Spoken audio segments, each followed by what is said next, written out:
Good morning students. आपकी पाठ्य पुस्तक सृष्टि का लेसन नंबर 7 पेज नंबर 46 पर मेरे सपनों का घर न्यू चैप्टर हम स्टार्ट करते हैं। इस लेसन में मैसेज दिया गया है कि जो विस्थापित हो रहे हैं, जंगल उजड़ रहे हैं, तो किस प्रकार वन्य पशु पक्षी जीव परेशान हो जाते हैं, उसकी व्यथा एक शेर के माध्यम से कही गई है। अभी हम करंट पोजीशन में देख रहे हैं कि प्रकृति का संतुलन कितना आवश्यक है।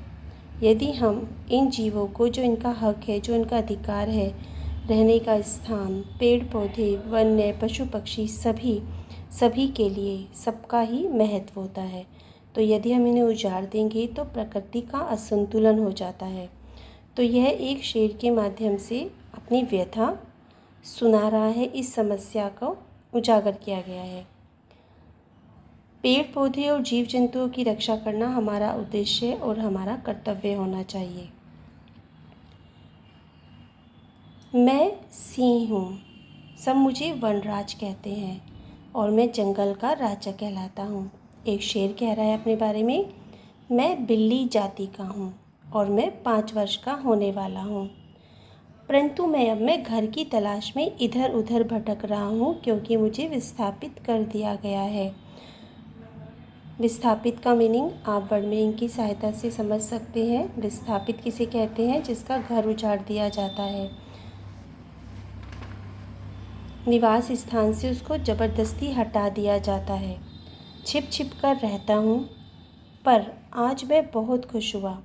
अपनी खुशी का कारण बताना चाह रहा है कि क्यों खुश हुआ, क्योंकि कुछ सैलानियों की उसने बातें सुनी है। वह कह रहा है कि विस्थापितों के लिए एक योजना बनाई जा रही है। वह भी विस्थापित है, किस प्रकार के प्लान्स गवर्नमेंट बना रही है, सुनकर बड़ा खुश हो जाता है।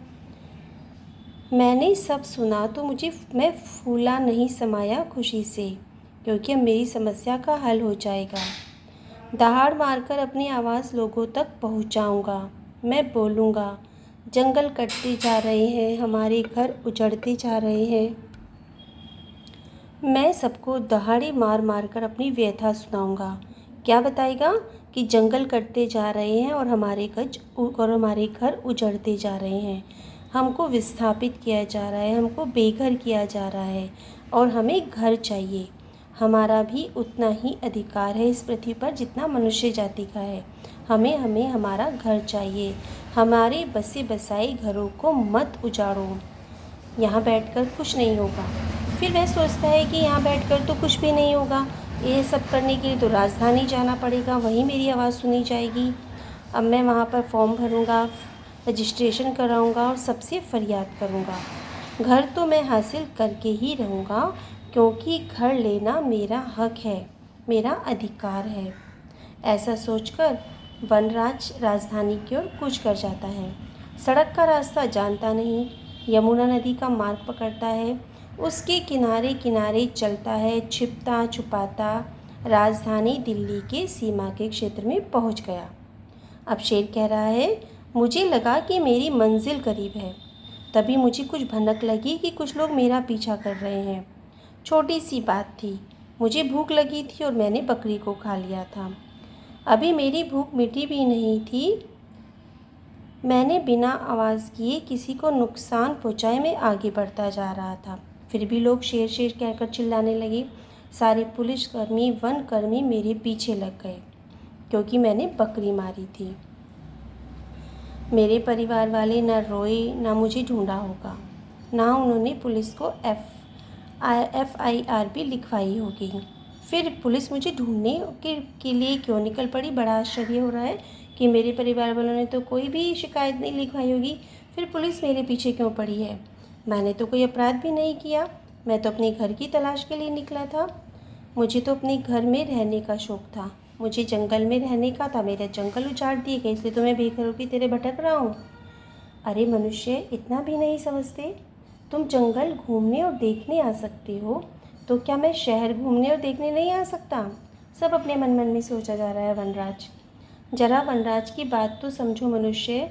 वनराज घर आवंटित करवाने के लिए तुम्हारे शहर आया है, उसे तुम्हारे घर आने का कोई भी शौक़ नहीं है।